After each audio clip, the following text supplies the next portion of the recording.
era una decisión anunciada.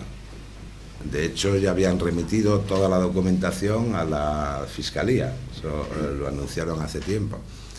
Lo anunciaron simultáneamente a una afirmación suya, que está en los periódicos, está en los medios de comunicación, que no veía motivos penales en la compraventa del Racing, que no deja de ser una operación entre particulares. Una operación entre particulares fundamental para garantizar la supervivencia del Racing. Dicho en síntesis y en esencia, el gobierno hizo ahí lo mismo que hizo por el Escobedo, lo mismo que hizo por el Tropezón, lo mismo que hizo por todos los clubes de ese tejido deportivo que ahora está abandonado. Ahora que tenemos un presupuesto paupérrimo de 7 millones de euros y ahora que trabajan en deportes en Cantabria 8 personas. Ahora que tenemos abandonado el deporte escolar, no cobran, los proyectos deportivos no perciben ayudas y todo es un abandono que, desde luego, lo que llama la atención es que no esté provocando una respuesta deportiva y social, una contestación deportiva y social como ha sucedido en otras épocas. Nada nuevo, que forma parte de una escena que está decidida desde hace tiempo, que por un lado pretende judicializar la vida política. Eso también lo podemos hacer todos, pero algunos nos resistimos a dejarnos vencer por esa tentación, y por otra parte perseguir implacablemente al Partido Regionalista de Cantabria. Esos son los objetivos. No aporta, como digo, nada nuevo. Y si se me pregunta, que no es el caso, pero puede que se me pregunte cómo voy a vivir esta situación, pues ya vengo muy avezado y vengo muy curtido. Soy espartano para esas situaciones y la voy a vivir de 4 maneras, de 5. Voy a incorporar un elemento nuevo. La voy a vivir tranquilo, sereno, equilibrado, confiado y desde luego hablando. Voy a hablar y voy a intensificar en mi vida política. Aquello de Quevedo, que para mí es cultura. No he de callar, por más que con el dedo, ya tocando la boca o ya la frente, silencio avises o amenaces miedo. Absolutamente tranquilo y convencido de que he hecho todo lo que tenía que hacer. Y que ayer ha habido una afirmación que me parece irresponsable y preocupante. Decía el portavoz del Partido Popular, sí, ese mismo portavoz en este asunto, que pedía ayudas para el remo, cuando yo era consejero, ese mismo portavoz que pedía que le patrocinara sus programas de radio sobre remo, ese mismo portavoz que alababa las políticas deportivas y promocionales, incluso las turísticas, que también me pedía subvenciones para las cofradías de Santoña a las que pertenecía, ese mismo portavoz que parece que se erige en martillo de herejes, dijo que habíamos hecho las cosas mal adrede.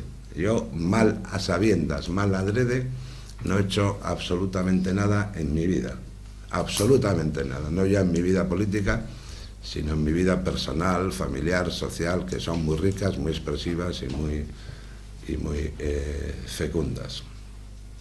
Y si se me permite, voy a terminar, porque parece que esto se está convirtiendo en un monotema por mi parte, pues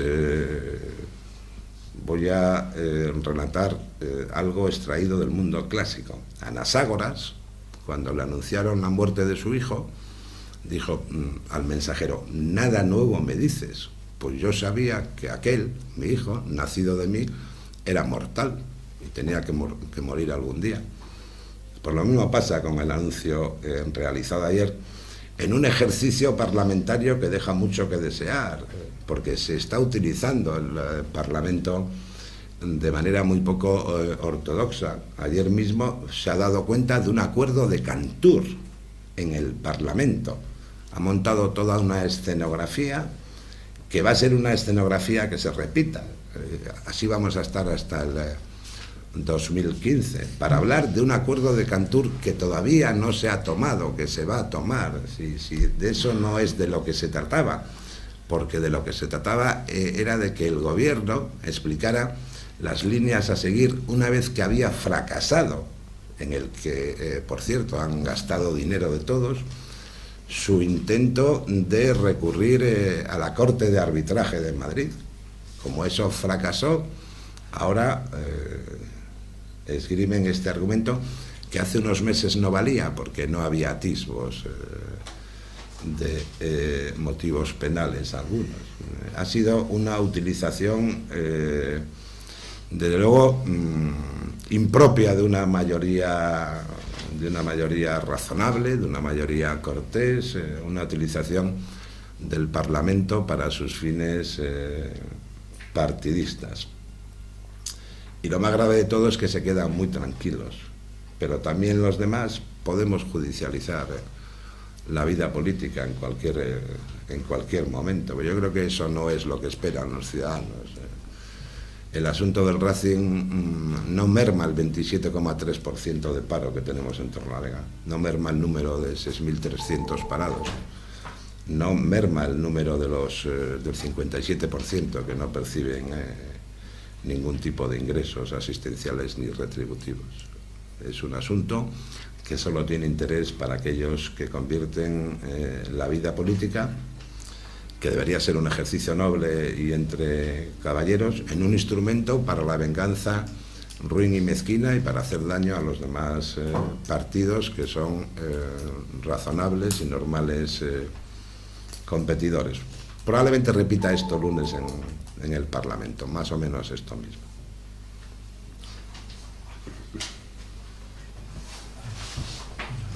Yo creo que han pasado 6 meses desde las conclusiones del Parlamento y esto por el tiempo sale ahora y que por otra parte la Fiscalía todavía no había actuado como se le pide al Parlamento. Está todo pensado.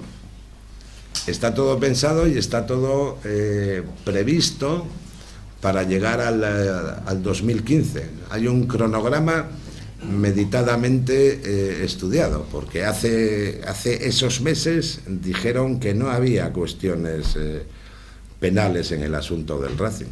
Dijeron eso.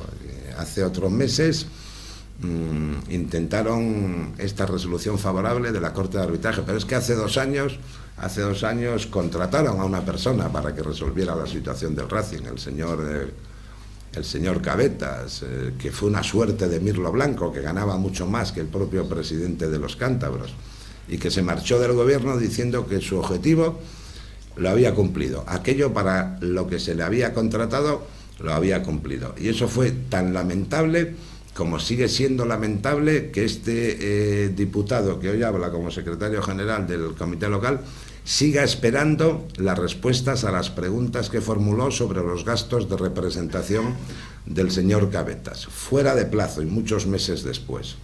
Y esa falta de respuestas viene dada por aquellos que se convierten en arquetipos y en adalides de la transparencia, en aquellos que nos acusan a los demás, que nos han acusado a los demás de ocultar datos, de negarle documentación al Parlamento.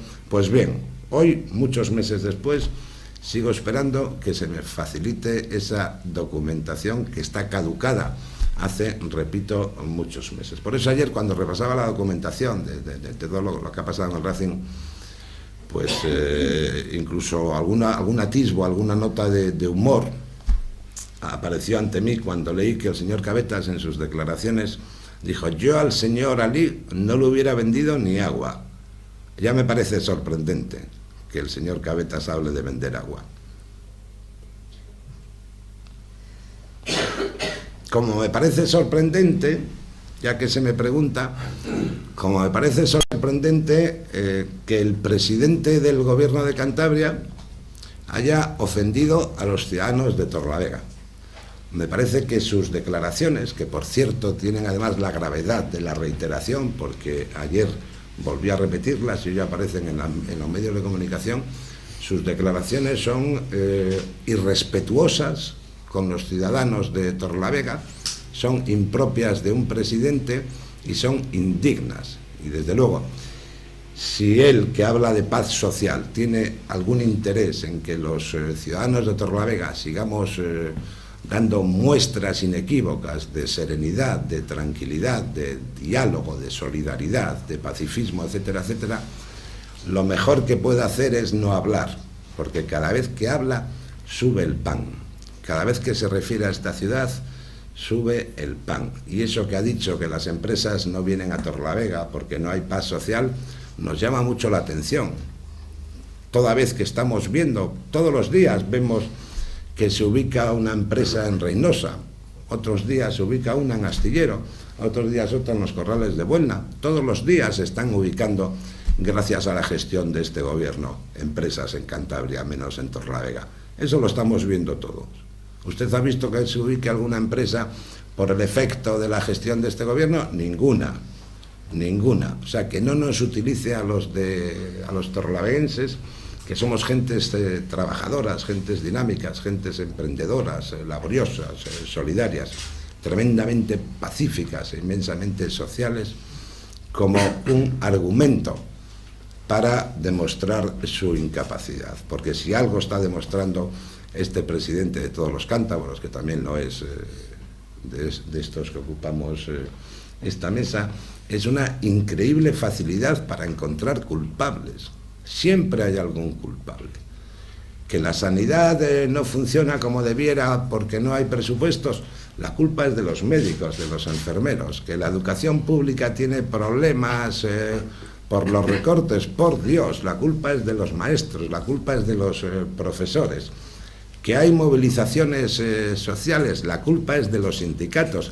Siempre hay culpables, siempre hay culpables. Pero me parece que está en deuda con esta ciudad. Pero mire usted, tengo una duda. Empieza a creer que lo de este presidente con Torrelavega no es nuevo, viene de antes, porque si usted repasa la historia, si usted repasa la composición de los gobiernos, de los distintos gobiernos de Cantabria, este es el primer gobierno de Cantabria en el que no hay ni un solo consejero o consejera de Torrelavega, por primera vez. Y yo creo que eso, señor presidente, debería usted mirárselo y de vez en cuando contener esa locuacidad y esa verborrea que le hace ser ofensivo con, por lo menos, que es de lo que hablamos, con Torrelavega y los torrelaveguenses.